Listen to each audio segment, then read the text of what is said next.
Of the More Laughing at Work podcast. Shout out to you. You're in the audience. Give yourselves a round of applause. A round of applause. A round of applause. You look great. You look fantastic. The More Laughing at Work podcast is our opportunity to bring a little humor and laughter into your toxic workplace. Okay, let me back up. Everybody's job ain't toxic. I mean, that's a true story. I shouldn't have made a face. Everybody's job is not toxic, but a lot of y'all's are. So we are here to laugh and figure out how can we just, kind of summon some of the professional development vibe, still, even if your workplace or your leadership team or whatever is not fantastic, we are still accountable to our own growth and development. And so the More Laughing at Work podcast is just to, help us on that journey because we got to work. Because I have not cracked the code on how you could just be famous, rich, and cute. The famous part is whack, but rich and cute. I just like to do that. It's not in the deck that's been given to me. I have to work. And so since I got to work, let's just make it fun, right? Hey, cousin colleagues. Welcome to the More Laughing at Work podcast. Let's talk.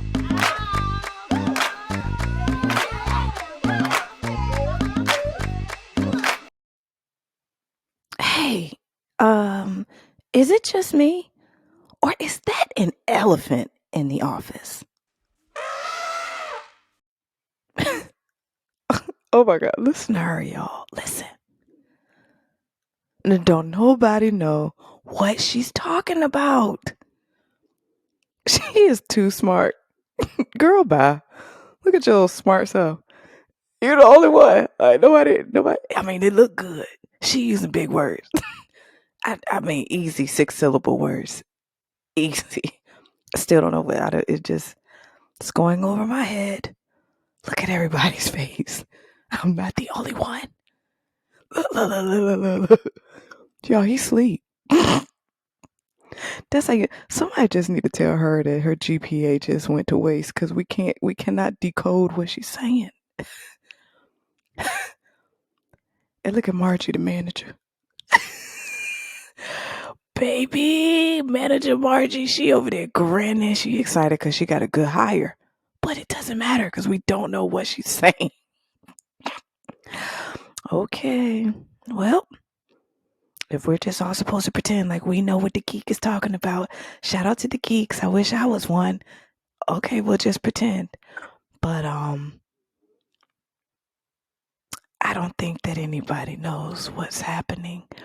But since we are not admitting to that, then I'm not going to either. But it's definitely an elephant. Welcome to the More Laughing at Work podcast. Welcome back, my friends. Yes, I am so glad to be back to yet another episode. I am your host, Allison Moore. I am a comedian, human resources expert, Tish. Judge your mama. She ain't all the way an expert either, okay? And I'm also a communications What am I? Wait. I'm a communications ex. That sounds like I broke up with somebody. Hold on, wait. I'm a communications executive. So I'm a comedian. I'm kind of an HR expert. I'm still paying on my loan. So, you be the judge. And I am also a communications executive. And I am so excited about being here with you today. The More Laughing at Work podcast it's some humor, during the workday. The kind of humor that won't distract you from work. Because now some humor I don't know, maybe it's just me, but I can't. Some things if I need to work and stay in a certain zone or a vibe, then I just can't even go some places. But I still want a level of like entertainment or energy or some white noise or something that kind of helps me in the space that I'm in, but that, doesn't distract me. Like if I'm working, I might want a downtime, but I can't downtime on Instagram because it's going to take me 3 hours to come back. You get what I'm saying? Here, the More Laughing at Work podcast, I try to be clear. It is more laughing, but it ain't too much. It's not the kind that just make you want to laugh and quit. It's the kind of make you want to laugh and keep going, right? And it's also, the kind that's appropriate for work. So if you are listening, maybe you don't have on a headset or maybe somebody else is nearby and can hear, for the most part, it's not going to be something that is going to be egregious or be offensive. Because people do get offended, you might get offended, but it should be relatively for the most part, this is professional and appropriate. And I'll save the more laughing after dark for after dark. You see what I did? Okay, whatever. Anyway, I don't have more laughing after dark, but maybe one day. Right now, this is more laughing at work. And today, y'all, I am feeling funny. I mean, I'm just in a mood. I'm in a place. It might have something to do with this day drinking that I'm doing. But, hey, listen, it is a Sunday and I am technically not clocked in to someone else's work. So I'm allowed to be drunk if I want to be drunk. You just don't be drunk. You focus and be sober while you getting business done and then meet me later and be drunk. I'm not drunk either. Yeah. But I am feeling funny. Listen, I am so excited about just the last weekend, the last week or so. I hope if you joined me for episodes 1, 2, and 3, thank you for coming back. If this is your first time listening, thank you very much for spending some time with me today. But I'm excited. Now I feel like, shout out to the podcasters who have like double digits in seasons. And I'm all like, I got my rhythm. And they're like, girl, you are still wet behind the ear. I am, but since all my life I had to fight. You give me my 4th episode, okay? Pew, pew, pew, and the crowd goes wild. Not only do we have a 4th episode, we also have leveled up on the team. Shout out to our producer. We got a producer, Mr. Jeremy. Ladies and gentlemen, clap it up. We got a studio audience that's sitting here looking at me, look at them, look at me, look at them on the Wi-Fi. We got some business management support in the back. We growing. We growing, y'all. Recently I got the chance to do some stand-up comedy, so I'm getting in my bag is what I'm saying. Yes, I'm a stand-up comedian. I am a clean comedian. I share that all the time. As many of you know, I don't curse or use profanity on stage, okay, but I will cuss you. Okay, but so anyway, I don't use profanity, I don't curse, I don't use vulgarity in my comedy. And it's kind of subjective. Some people might listen to my stuff and say it's gross, especially my comedy about sharing the same name with the famous porn star. But listen, you're at work, so you don't worry about that right now. We'll talk about that after work. But last weekend, I had the chance to hang out with. Did we on the show? I think last episode or the episode before, I mentioned my good friends Mike Goodwin and Rosalind Goodwin. Mike is a comedian. Rosalind is a just multifaceted superhero. Well, both of them are superheroes, but I got to spend some time with them. Shout out to them. Mike he is a nationally traveling. Do you say nationally and traveling? I don't know. It was giving a lot of syllables. That was giving some syllables. But he is he be all over. Nationally, globally, you figure it out. Y'all know I ain't been out much. He all over. And he had a show in Springfield, Georgia. So the Effingham area. Shout out to you all. And so he was like, you know what, Allison? Get your butt back on stage. Here's 20 minutes. Here's a microphone. Get to it. Get these chops. So I had a really good time laughing with him, his audience. I made some new friends. Hey, y'all. Hey, over to the family at Mars Comedy Theater. Well, it's not a comedy theater. I made it a comedy theater, but the Mars Theater in Effingham, that was a blast. And so I'm just like, you know what I'm saying? Let's get to it. Let's get to it. You know what I'm saying? I'm a comedian out here. Matter of fact, I think we talked about before, and if we didn't, we will talk about it on this show several times because imposter syndrome is a whole real thing. So if we didn't talk about it, if I haven't mentioned it, I feel like we did on one of these episodes. There's just so many.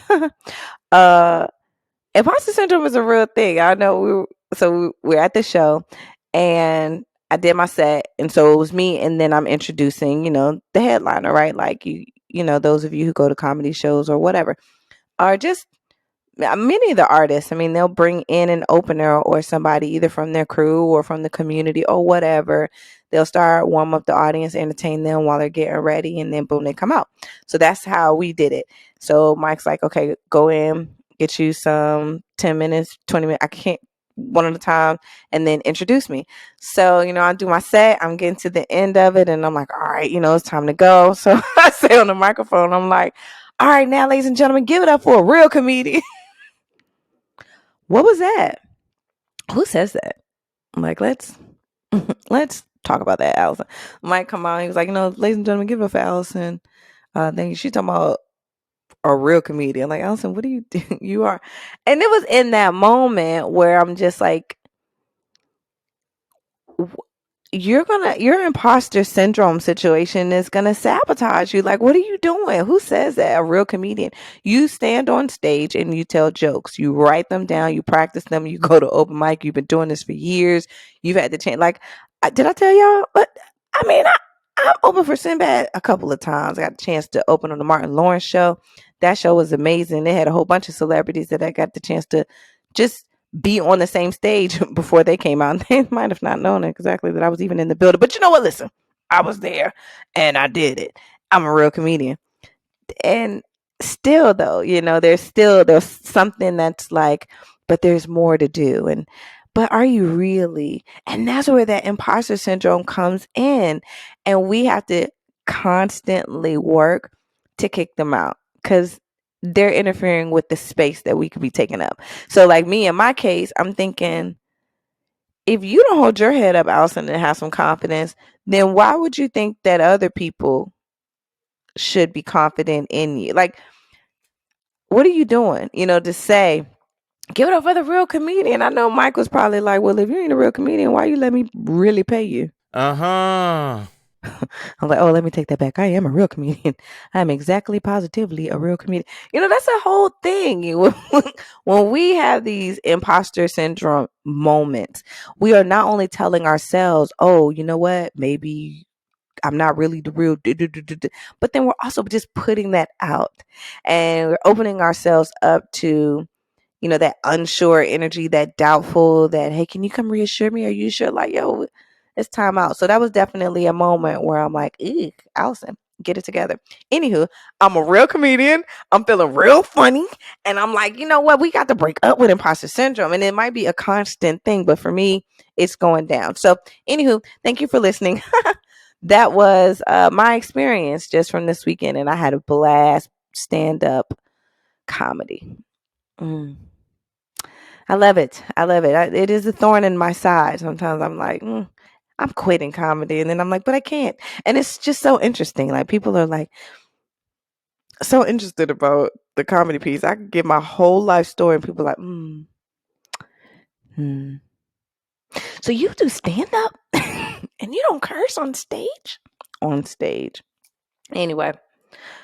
Anywho, I can't wait. I'm looking forward to I know that, we haven't had that many episodes yet, but I'm excited about having Mike and Rosalind on the show. I'm gonna have them both on the show, and separately too, because they are individually just fantastic people of like wisdom, and I pull on them for different reasons. So I'm excited about Mike coming on the show because he's just straight up funny, and also we really want to talk about. Okay, it's going to be a surprise. Listen, but today's show, can we get into today's show? Because I got notes. Okay.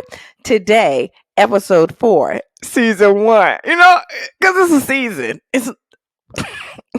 I'm hyped. Today's show, though, we are talking about asking for help at work. It's a whole thing.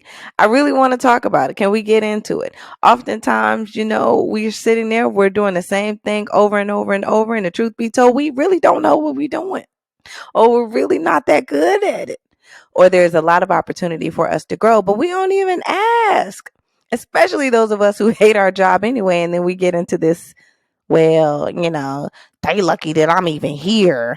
I'm not trying to do nothing extra. And I can get that energy, but only until I realized, hey, if I don't grow, I am limiting myself. This has nothing to do with the job.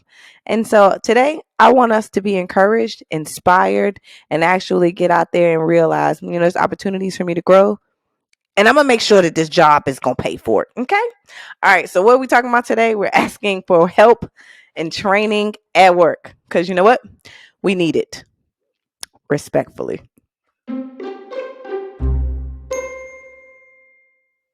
Okay. So my professional perspective. Why y'all let me name a segment that I can't even say? Hold on. Wait. Wait. My professional perspective. You say it. Professional perspective. Because, okay, when I'm writing my notes and then I'm like, PP, I cannot be serious with myself because I'm like, who does that? Why would you do that? Why would you name something that you struggle saying and then nickname it something that's extra childish, knowing it's going to trigger your immaturity? Because that's what I do. You know what I'm saying? That's what makes it real, like it ain't going to be right. If it's all extra mature and stuff, then, I don't want to be a part. Let's get into this PP, okay? Because I got some PP on this situation. So, I think I've shared with you all, the human resource. Let's get into the human resource expert-ish piece of it. And the reason why I say I'm an expert-ish, so I spent years in HR, about 8 years as a practitioner in human resources. My field, so to speak, was more so employee relations. So that's the developmental piece of employees from once they come in and I guess the overall experience from when they come in. You got your recruiting piece. They're getting people, sourcing, being companies that people are attracted to, taking that talent, looking through them, getting the best fit for the team. And then once they tag in, I like to think of that's where the employee relations group side kind of, hey, we welcome them and get them acclimated to this new environment, to the culture here, explain the rules and the regulations, and help you on your path to being successful, right? When there are challenges and opportunities for growth, whether that be in your performance or behavior or whatever, then that's when employee relations also has fun stepping in. And so that's my place where I spent the majority of my time in human resources. That's kind of how my brain goes. It's always about how to acclimate employees to the workplace and make sure that they have a good experience and get the most productivity out of them while you're doing so, right? So I like all those types of things that just impact an employee's experience at work. But even though in most cases I'm always like, usually I blame leadership. Like if there's a problem, it's usually the leadership. Like I'm always going to default to who's in charge, and it should be a top-down correction. But I do encourage, I shout out to some of my mentees and anybody that I like, friends, peers, or whatever that I talk to. I do individually encourage everybody as an employee or as a team member to get your stuff together and be accountable. And in this case, this is one of those, we can't just call out our leadership and not be accountable to, have we been really clear where we need help? And, like the elephant in the office on this episode, it's just all about that geek. And I use geek with love because, first of all, I like geeks. Let's be clear. I'm actually attracted to geek. Hint, hint. Hold on. Let's wait on that one. Just give it a moment to resonate if there's any geek. Okay, focus.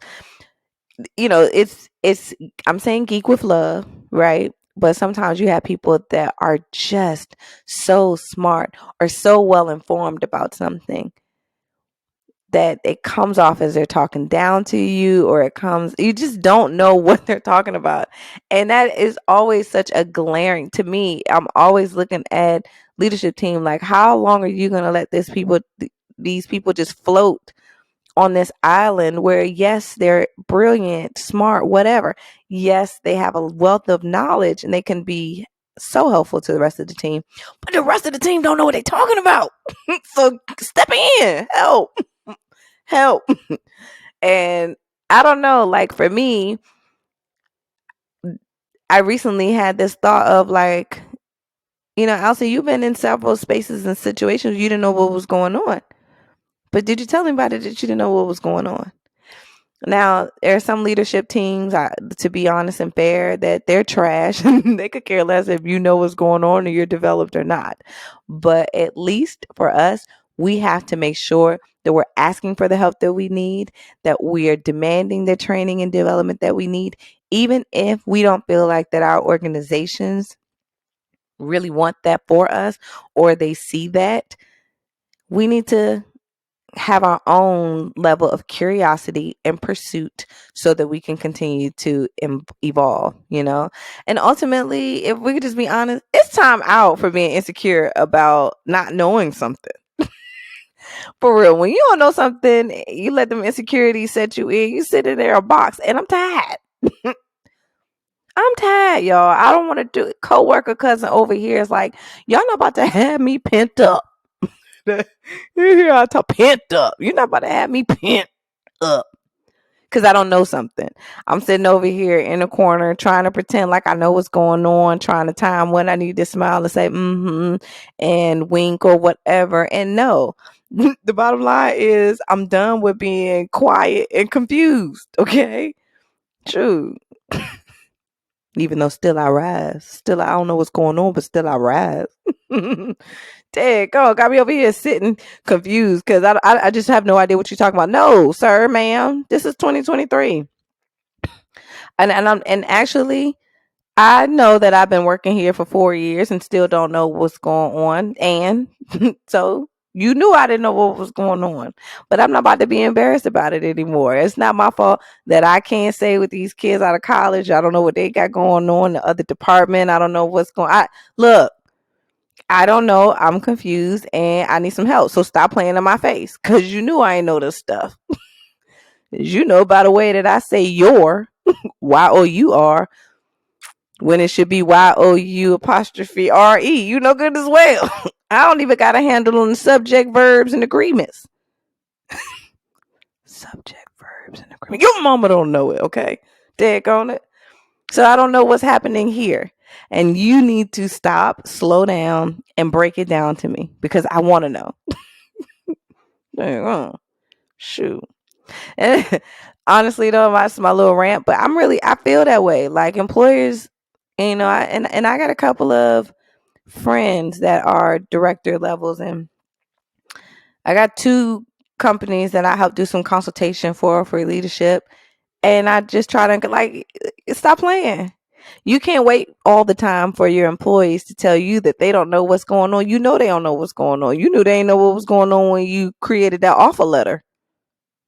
That's why their salary is looking like. That's why you sleep at night paying them that because you feel like, well, they don't know anything. And I get it.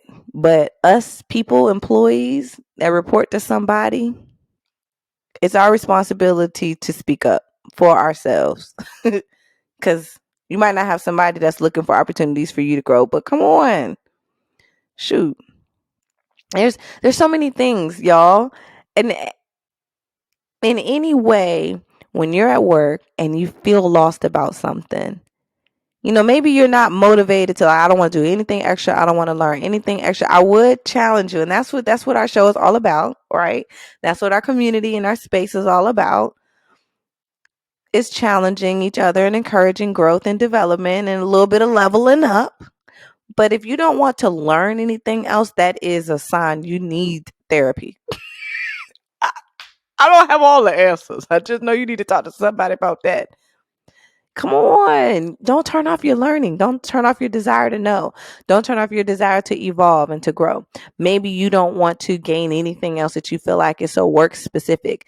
That's a sign that you really, really, really hate your job. And we talk about that in episode 1. I hate my job, respectfully, is that episode. And the bottom line is, if you really, really hate your job, we got to get new ones. Y'all, people are hiring.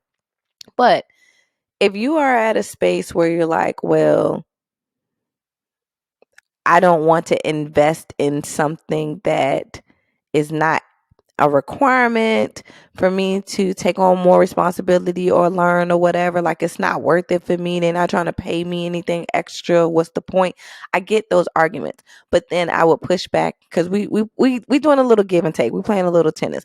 I would hit the ball back to you and I would say to you, okay friend, well why don't you then try to learn something or invest in knowledge that is beneficial for the company. I mean, it needs to be beneficial for the company, for the team, because they're paying for it. But then something that benefits you, right? Like, I'm drawing a blank. Okay, so Microsoft. I remember I worked for a company and they literally hired a Microsoft Suite expert to come in. I think it was for like 2 weeks or a month. I can't. Yeah, it had to be longer than 2 weeks. So it might have been like a month contract that the company had with them because they broke it down. We had PowerPoint, Excel, and Word. I feel like it was those three programs of Microsoft. And then you had your beginner, intermediate, an expert or whatever. And anybody who wanted to take the classes, they could. You could sign up, you can come, and it was like an hour. And I feel like that the company might have did 30 minutes of it, paid for it, and then you had to use some of your own time. Like let's say you got off at 4, so the class might have been from 3:30 to 4:30, something like that. I can't really remember, but it was an opportunity for people to up level your skills. And my professional perspective is that we all need to find ways to up level our skills.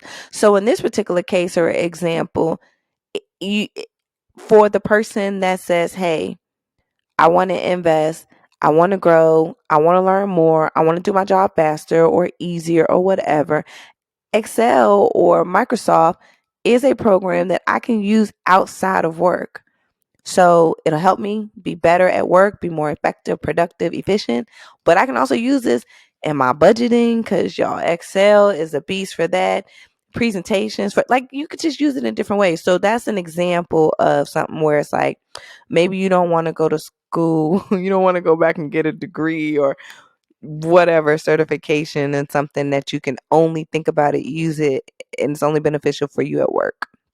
Maybe you don't. But then see what else you can learn and grow and evolve in that you feel proud about, that it takes some of that sting off of like, oh, this is more work. And then you really can be more engaged because you recognize that it is elevating your capital overall, not just for work, but it's taking your value up to the next level overall. Think about that. Like, social media, maybe there's an opportunity for you to learn a little bit more on social media. I mean, you trying to keep up with them kids who's out thinking you anyway. Them kids are yours.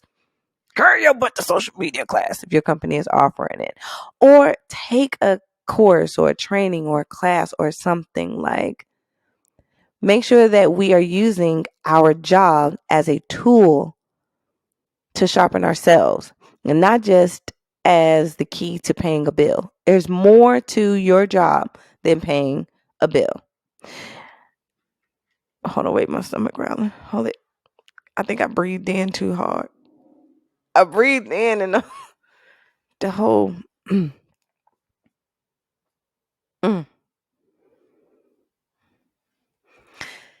Another reason why I really like the idea of, or I am a proponent of, go ask for some training, go ask for development, a course, a skill, a certification, go make it known to your leadership team that you're growing, that you're thinking. That increases your value. Now this is helpful for those of us who are in that space that we're like, I'm trying to move forward, I'm trying to grow, I want to, my trajectory or my career path is up, I'm trying to go up, right? It sends the message immediately to your leadership team. Do not get comfortable with me in this space. I'm ever evolving. I'm going to continue to grow. It's up to you to take advantage of it. I'm trying to get you to be a part of this journey with me. But as you can see, I'm going to learn. So do you want to help me get to the knowledge, or are you going to interfere or slow me down? You want your leadership team and everybody around you to know that you're always going to get better. Like, you don't want them to, okay, well, that's the top. That is their ceiling. That's as far as they're going to get. You don't want people to ever sleep on you. Now, sometimes you just can't control it. They're going to sleep on you anyway, but they should not be sleeping on you because you handed them a pillow. Nobody should sleep on us for that. They sleep on us because whatever their own biases are, they're dealing with that. But I did not give you any reason to think that I was going to stay the same, period. So either you help create opportunities that I, as a resource to you, can make things better, or you're going to look up one day and I'm going to have outgrown you. That's not my fault. Now, some people are like, and I'm learning, you all, and this is a little plug and an invitation to write me, like send me a letter or email or messages on social media to let me know like who you are, who's listening, what's helpful to you, so that I can then start kind of thinking through the lens in which or where you at, right? But I feel like that other people who might find this podcast may be at a space that's like, girl, bye. I'm not trying to do another extra thing for these jokers. I am done. I don't care about no future path situation. I'm just chilling with my family or with my boo or whatever. And to that, I say, listen, shout out to you. Because let's be clear. Wait, did y'all hear my stomach growl for real? I sat back in my chair. My stomach was like, ooh, good. She took a breath. Look, for real though, let's be clear. If at any point my boo say, you don't have to work, it's a wrap for me. Let's not get it for. I am talented, and I'm gonna do what I gotta do to put these talents together and constantly have some gumbo soup that can help, my children and then my future grandchildren and so on. But when the boo tell me I can clock out, I'm done. I'm not doing nothing else. I'm just gonna see it look cute, look at him all day. So I get it. I get you could be at this place where you're like, I have no desire of trying to impress anybody, prove anything. I don't care if they think I'm a person that's trying to learn or grow or what. I get that to a certain degree. Even if you are not trying to impress anybody that works with you, even if you have no long-term goals of being in this company for a long time or just working, period. Golly, that sounds amazing. Hey, boo. Hey, sorry. That was just me flirting with this imaginary boo that was going to retire me. Anyway, even if you don't have that goal, you still, period, personally, I want to encourage you. I want to inspire you to still want to grow and be that dude and be that chick that's going to evolve, regardless of whether it's to get promoted next year or not. This is beyond that. Just posture yourself. You're the type of person that enjoys changing, enjoys evolution, enjoys growing and maturing. And these are ways that you do that. You ask for help. You find new people. You tell people you need additional resources. That opens you up. A lot of times people talk about like manifesting and etc. That's how you do that. That's how you attract opportunities, because you say literally, I'm looking for an opportunity. And that's helpful. And then you'll see so much fruit from this. This is huge, y'all. This is huge. So it's time out for us sitting closed mouths, don't get fed. And even if you're not sitting there trying to be fed, you are now, I'm hoping that you're thinking about things a little bit differently, regardless of whether or not. And maybe some of you are like, well, I don't want to go get no training, additional education or development for my job, because then this means that I'm locked in to this role or this company, or I got to stay here extra 2 years or whatever. And maybe so. I still do advise you, though, to just make it clear that you are still looking for, like, people should still know that you are not stale, that you are not sitting there just on repeat.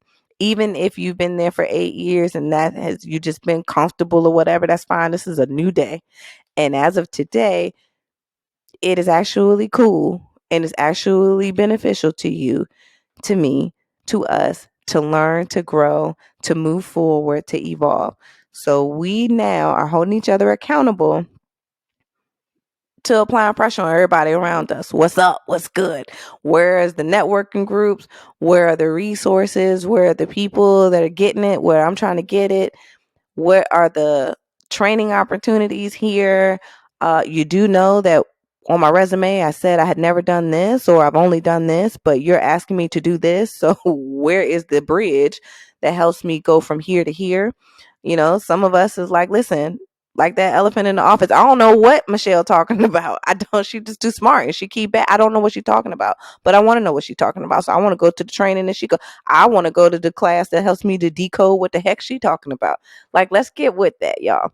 And I really believe that this is going to help us. I think we're going to see by this time next year, we're going to be totally evolved people. And it's really because we made sure that we were totally evolved people. All right. So that's my professional perspective. All right, family. All right, family. So I'm going to grab some coffee. You should too. Hint, hint. You should. You should. Hint, hint. I heard blackpleasecoffee.com might be a website that you coffee drinkers should check out. Blackpleasecoffee.com.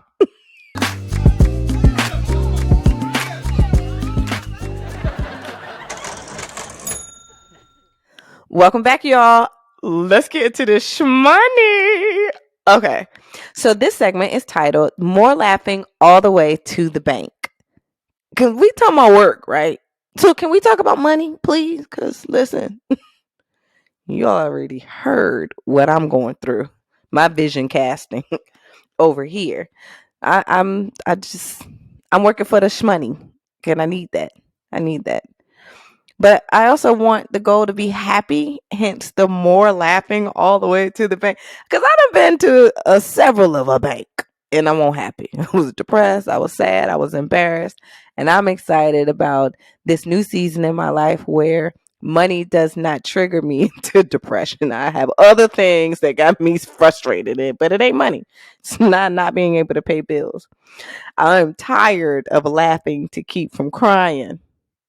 I'm trying to laugh because it's funny. That's it. I want to laugh because I appreciated what the person said and it made me chuckle, not because I'm using it to distract me emotionally. Huh? And so that's what we do here on the show. And especially in our More Laughing All the Way to the Bank segment, it's just a little bit of tidbit, a little tidbit that, reminds us to make good financial decisions because we have financial goals. And just honestly, coming up, I never had a community where I talked with them about money. And I really think that that's a huge part of why I was broke for so long. God, to be more careful. But this is a new season. I digress. Listen, I am in a good mood because my money is in a good place and I need to keep it and make it an even better place. So let's talk. This is my note for today. Y'all, we talking about asking questions in this episode. We're talking about getting training, development, all of that just boils down to being humble and honest. It's okay to not know something, get the information that you need. Why you out here asking questions and getting extra stuff? Can you just make sure that you know everything that's going on with your benefits? This is what I'm saying. We are down to the first quarter of the year. We're at the end of the first quarter of 2023. And I remember when I worked at a large company and we had those benefits that allowed you to do that flexible spending. Shout out to anybody that has flexible spending accounts, those types of extra perks on top of just your regular medical benefits or dental benefits or life insurance. Maybe you have a medical savings account type of benefit. Is that triggering anybody? If you're thinking about it or if you're not sure, carry your behind immediately. Do not pass go. Do not get out of this month of March. Go and ask your HR, payroll, benefits person at the building or liaison or your help desk. Find out, because this is the time where that small group, and some of y'all might be like, dang, we got that. I don't have that. Okay, I can't. I listen. This is specific to this little segment. We'll get to some other things that are helpful for others of us. I don't have this particular benefit myself either, but actually, I just remembered the date. So when I worked at this company, what it was people were not spending. So every check. Let me see how does it go. Like you would have allotted at some point to say, hey, take out an extra $25 or put over $10 or whatever to this. You could take this out in this. I think some of that has to do with like the non-taxable deduction piece. Let's say for easy numbers, you make $50,000 a year and you have allotted to put 5,000 because you said, well, I know my kids, this one got this situation, I got this health, I got whatever. We do checkups. Usually we spending about $3,000 totally in medical. So I want to go ahead and just allot this just take this $3,000, count this towards that. I'm hoping that while I'm talking, this is making somebody think like, oh, I think I did that or we have that. Anyway, if you have one of those accounts, in a lot of cases, they have this extra clause. It's like a use it or lose it type of situation. And they're like, yo, you got this year. You need to be using your benefits. We're going to take it out your paycheck, every check. And then by the end of the year, you need to use it. But if you don't, we would give you one more like rollover quarter of your money. But for real, if you don't use this money by then, I mean, you out of it. You just paid into an account that you never used. So I said all that to say, I really want to encourage any of you who have those types of accounts, go and check. You're at the end of the quarter, and a lot of times that extra money just dissolves. It goes away. And that needs to be something that we start taking personally. I think, did I tell y'all that I heard Oprah Winfrey? Now I'm about to chew this up. Do not come and get me the, what they call the quote police. Listen. I know that I heard Oprah say something similar like this, and this is what I took. This is my takeaway from it. Okay. But she was doing this. It was like this, what's it called when you put a bunch of stuff together? It could be, that right there could be a whole lot of anything. Wait, come back. A compilation or whatever, but it was like this video, and somebody that was an Oprah fan took like just a whole bunch of different inspiring talks and clips from inspiring talks that she had. And one of the clips, she was talking about her money, and she was just making a one-off kind of comment. She was making a point about something else, but the side note that she said, what stuck out to me the most, she was talking about money and being a businesswoman or whatever. And she was like, she just knows all about all her money. She spends a lot of time counting her money, not counting it, but knowing where her money is going and managing that part of her business. And she says, I know that everybody doesn't do that, but I'm the type of person I need to know about like every one of my pennies. And that thing stuck out to me. I'm like, well, first of all, if Oprah Winfrey has the type of attitude, posture, philosophy that she needs to be able to account for her dollars, I don't have no excuse for this $700 that I got in my checking account. Like, girl, you don't even have that much coming in. Why are you not able to manage your little $2,000 a month? Like, let's do better, okay? So I've just gone on this. I want to think about every way that any of my pennies and nickels can be anywhere splattered all across the universe, and I want them back. Especially because we've been talking about financial goals and setting them. I got goals. I know the types of things, big purchases that I'm trying to make, know where I'm trying to be, how I want to live in the next couple of years. And I know that there are small milestones in between those goals that are big. Like, I got larger goals, but I got small milestones. And it's these small milestones that the faster that I can overcome those, or I'm thinking of like that snowball analogy or concept. Like, let me just get one little snowball. I'm going to keep rolling it up with some more snow. I'm going to put some more together. And before you know it, I got a really good thing going here. And these are one of those types of moments. Like imagine you got $800 sitting in a flexible spending account. You didn't really use it. You didn't use it to pay your medical bills or to pay those doctor's notes or visits, or you didn't use it for whatever. And it's sitting there about to go away. Get your money. What are you doing? You go to Walmart or you go to Target and you're buying a bunch of stuff. Some of the stuff can qualify as medical expenses that you need to be using your money that you already allotted for, right? Or maybe you never use this particular benefit. So those of you who have open enrollment coming up, you need to use that benefit. If you know, you know. First of all, you know that Lil Johnny and Big Head Becky, your kids, got allergies. Those allergy pills, I mean, right now, I am in South Carolina and I have never seen the pollens here. And allergy pills like the little Allegra or Zyrtex or whatever, that little bottle's like $22. You got 600 kids in that house, all sniffling and snotting all over everywhere. You need to spend about $40 on allergy medicine alone. You need to get another humidifier. Like those are types of things that you're about to buy anyway. So if you had this medical benefit, you can use this from this bit of money. This now says instead of you saying you make $50,000, you really make, well, you're making 50, but only 47,000 of it gets taxed because your flexible spending account or something similar to it could potentially be one in which that could be a part of the perk, that all that money that you allotted or said, this is about a guesstimate of how much I'm going to be spending on my medical expenses this year.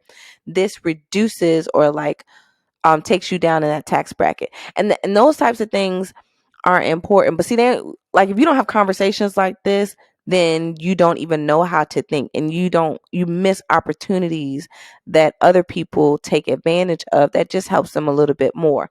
And clearly, maybe there's somebody who's like an active practitioner. I'm botching up the terms and things. So you need to now listen to me and just take a gist of it and go and Google it. But it's important. You want to start thinking about ways that you can reduce how much the government says that you need to tax, you owe them in taxes, if you can, especially when you're talking about in ways in which you're going to do those things anyway. And we're going to talk later about like, the benefit of side hustle in addition to just side hustle purposes, but just for the ability to be able to write off your expenses of things that you would be doing anyway. We're going to come back to that. But for this particular purpose, like I said, I was like, dang, we are already a quarter in. And I just had this thought like, everybody running. I could remember this particular company that I worked for, and I used to run upstairs, and because our HR department was in the upstairs, and just try to get that money back real quick, or make sure that they were taking advantage of these extra perks, because that extra money is the difference. It can help you save money, or now you can use that money in another way that you need that. But think about your pennies. Like Oprah said, I'm accounting for all my dollars. So you need to account for all your dollars. What did you not use this month? What benefits are you underutilizing or you're not taking advantage of? What are things that are out there for you? What things make you or will help position you to grow your wealth? That is what we're thinking about. That's why we go to work, and that's what we need to be doing. So anyway, I'm excited about laughing with you all the way to the bank, but this would be funny if we can figure this out, right? I don't know if I like how that ended, but that's how it's going to end today on this particular episode. That would be why we're laughing all the way to the bank. Okay, listen. All right. Hope you got something from that. I actually got a letter, y'all. Somebody wrote into us for our off the record. So let's take a quick break and let's go ahead and read our first off the record HR lady letter.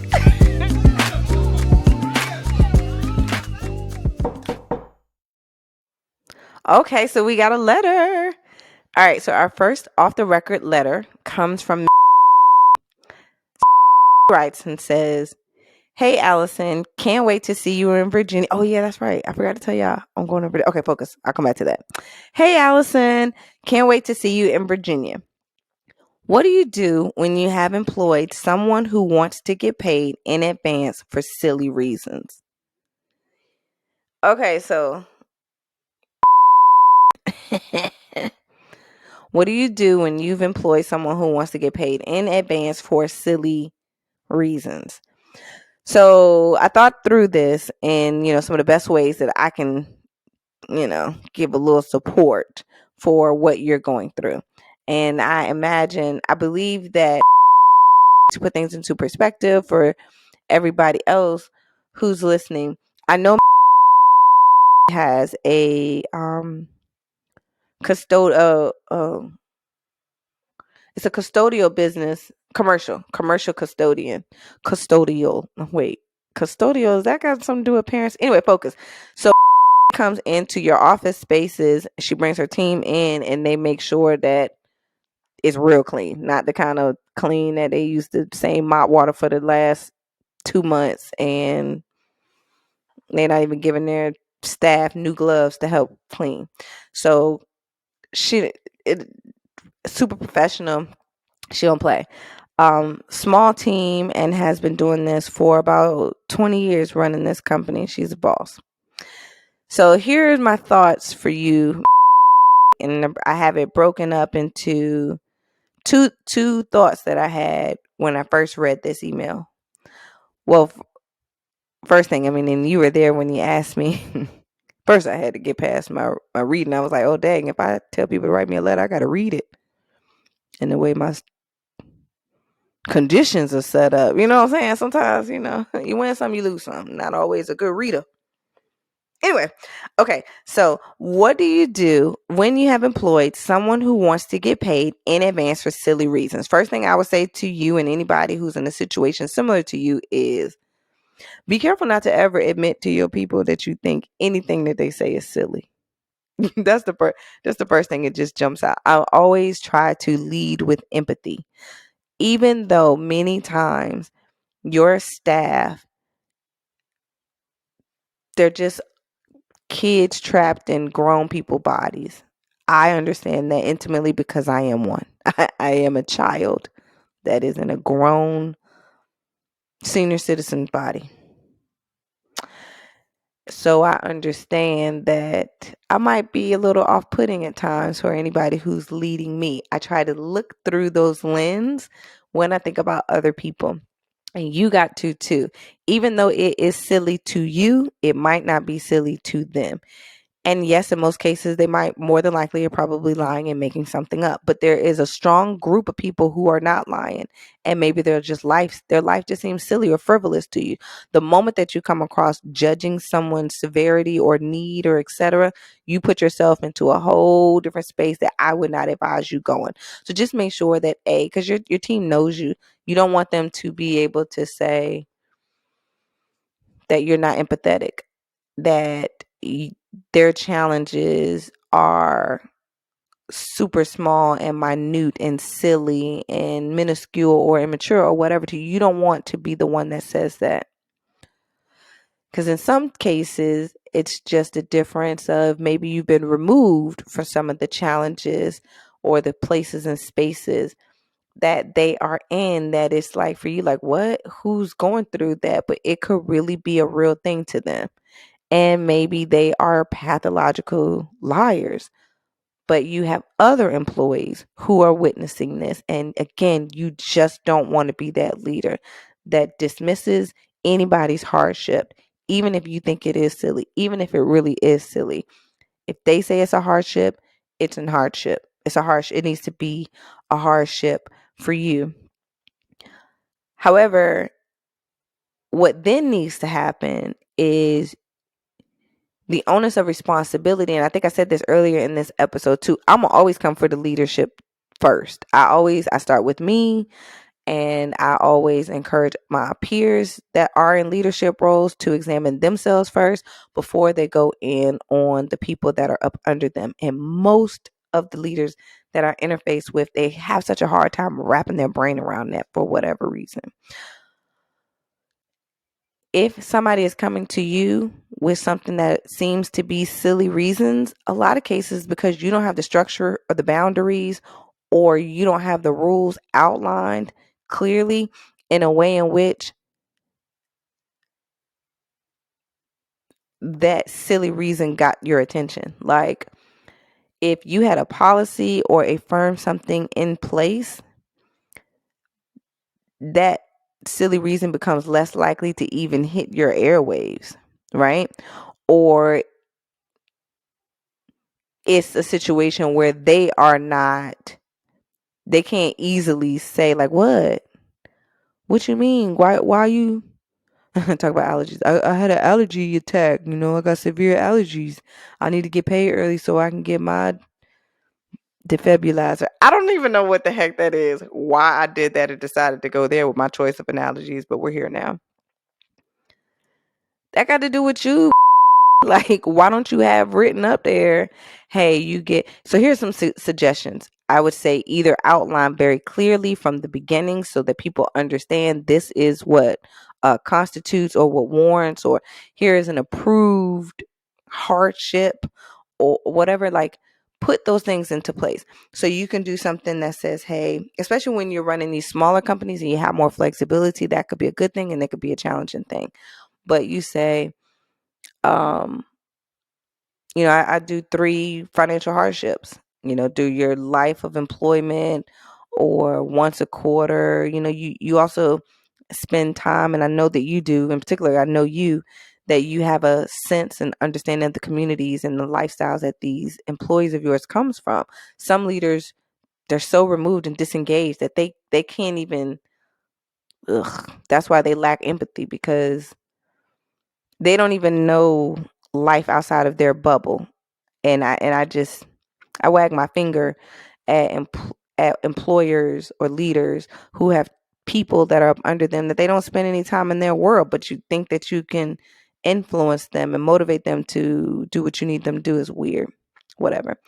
Anyway, you can say, hey, I'm going back to Nancy. You can say, I got our policy here is once a quarter or 3 times over the life that you've been working here, or whatever. Here are the amount of times that you can have a financial hardship that will allow me to give you a check 2 weeks in advance or 2 days in advance or whatever that is, provided you still have this amount of PTO left, or you have no infringements on attendance, or you work the full such and such.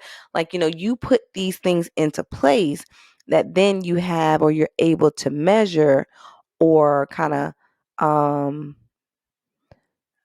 don't want to say but these requests up against, but you have a reason to say this is a yes or this is a no beyond your emotional feeling or state that day. Another way that you can think about it or consider is, you define what is a non-silly reason. Is it death in the family? Is it, partner lost a job? Or is it, house burned down? My family experienced a house fire. Our house burned down. That's a real thing. So you go ahead, define what's silly for you internally, and then you need to give examples of what's not silly or what you will approve or what you're okay with listening to that you don't feel like is an insult to you. But what I don't want you to do is get in the habit or the business of managing somebody's finances. You give them the tools and the resources and the space to do it, but make sure that you're not coming across as the person like, oh my God, you need another one again. You need your money paid up front again. That's silly. That's not a good reason. You shouldn't do. You need to say, here is why we will pay people in advance. Here are the mitigating circumstances that warrants that.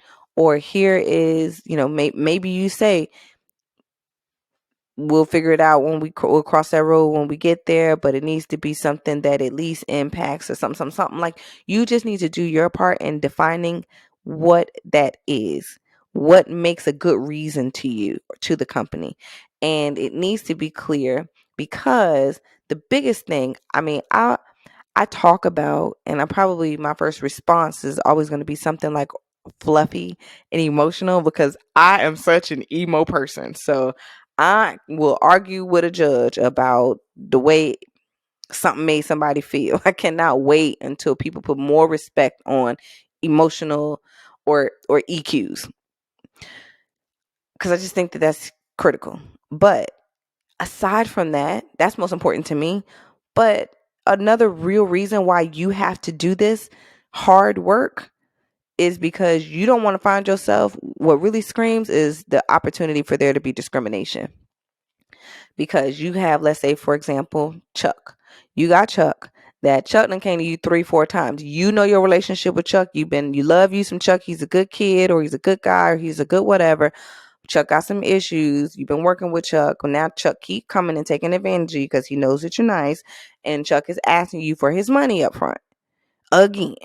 And this time, Chuck, because he don't got no gas. And that's silly. Don't know, okay. So you say, you know what, Chuck, you didn't ask me 4 times, whatever, and I don't feel like it with you. It's too much administrative work, whatever. You just need to do better, blah, blah, blah. The answer is no. Boom. No, Chuck. Susie comes over, and now Susie, she has an issue. Maybe you feel like you know Susie more, or you heard what's going on at her house or whatever, and you feel like Susie has a better reason to want her money. Susie is a non-person of color. Chuck is a person of color. You're not thinking through that because they're all your people. You love them all. You're not thinking about that. You just know Chuck be taking advantage of you and Susie doesn't. Susie, you told her yes. Well, now Chuck had a real issue. Maybe Chuck didn't give you the real version. Maybe Chuck is dealing with addiction, or Chuck got some stuff going on, or maybe he don't. But he don't appreciate you telling him no and you told Susie yes. Chuck don't remember, or it doesn't matter to him that you've already given him chances before in the past, because you never said that you only get a certain amount of chances. You never put anything around it. So don't come with the extra now. This is his mindset. Like, I'm just kind of talking through his mindset.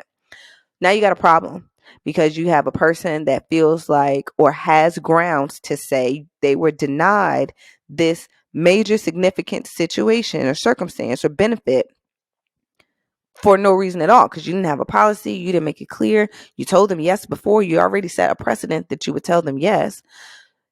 You didn't have a problem with it the first 3 times. Why you have so like this is sinking sand for sure. This is definitely one of those sinking sand moments that I would say run. Make sure that you take a hard stop in this moment and say, hey, Chuck, actually, the answer is no, because I've started a new policy and these are the reasons or the situations that warrant an early paycheck date. Do you feel like that you meet these? Yes or no? Okay, we'll handle this. Boom. And going forward, this is the policy or the way that I'm going to do it. And that just really covers you. But just based on the way that you said it, I just want you to get in the habit, or I want you to get in the habit of thinking of yourself, your business, your company at the next level or the next 2 levels up. Yes, you can, you HR, you IT, you this, you that, but think of yourself 2 levels up. Right now you say, ain't nobody about to be suing me. And these people been with me for the last such years. I get it. But loyalty changes, people change, decision, like life changes, and you don't need to put yourself in a box in that way. Do the hard work. Walk backwards. Identify a policy and reasons that justify you being able to pay your people early, and then adjust accordingly. Last thing I'm going to say to that, to you, to anybody else who has small teams or small organizations, maybe you don't have a lot of resources, y'all got to stop that. You have to stop settling into, well, we've been so small, we didn't have this. I worked with a company that for a long time they were struggling, and they still operate out this struggle mentality. It's the most ghetto, frustrating experience ever. But what is most disappointing and frustrating is where the leadership is like, well, that's how it has been because we've been, so small. I get it. So maybe you can't bring in a $30,000 consultant, or maybe you can't hire a $75,000 professional, but you can give up 20, or you can, not 20, you can give up $2,000 and get a membership at an organization like Shroom. So that's SHRM. And I totally suggest this for any leaders that have teams and you don't have a lot of resources. You need to sign up for organizations that they're already tapped into the community. Now, SHRM is the Society of Human Resources Management. I think that's what it stands for. So you're going to get like HR stuff. You're going to stay up to date on DEI stuff, do's and don'ts. You can find policies like this that I use for the example of Nancy's suggestion with what do you do with people who want to get paid early? Like, there's so many resources and it might be $2,500, but you don't need to put yourself in a position and where you're just left out here struggling because you're small or you don't have these resources or a person in that job. Anyway, I hope that's helpful. Nancy, I would be really excited to hear of an update. I want to know what you decide to do, if you give Chuck this time off and Chuck keep trying to play in your face or not, because employees will do that. I get it, but we always have to be the bigger person. And I want to make sure that you have a work environment that people love working for you and that they love working there, because those are the places where people like working. Okay, that's all I got. Look, y'all already know this is off the record. I am your favorite HR lady that ain't really your HR lady, okay? So it's off the record, but hopefully that was very helpful. Listen, I was not really expecting or anybody to send me a real. I was like, oh, y'all getting into the real HR. So I may or may not have really thought that maybe somebody was going to send me some mess. And I'm not saying that you need to send me some mess, but feel free to send me your water cooler drama. If you want, if you just want to talk about it or laugh about it, that's cool. You could be anonymous. That's fine. Or you can send a real question or some thoughts, or if you have a perspective or you just want to tell us, what is it like working where you work? Bring us in, because hey, everybody that's listening either has jobs or they're entrepreneurs and they still have jobs, and we are excited about growing together. This is the More Laughing at Work, and we are the coworker, that actually like each other. So write me at morelaughing@gmail.com. Thank you so very much. I really appreciate you spending time, and I'm excited about growing with you and seeing the professionals that we become by this time next year. So that was today's episode. This is the More Laughing at Work. Listen, make sure that you ain't walking around here feeling insecure about something that you don't know. You are not the only person who doesn't know something. Go ahead and ask for it. Evolve. Let's educate ourselves. Let's grow. Let's learn. Let's put the price tag on our knowledge up. How did that sound? Price tag on our knowledge up. I don't know. I'm going to work on it. But I'm your host, comedian Allison Moore. Thank you for hanging out with me and listening today on the More Laughing at Work podcast. I will see you again next week. We are in here, huh? Have a good day. Toodles.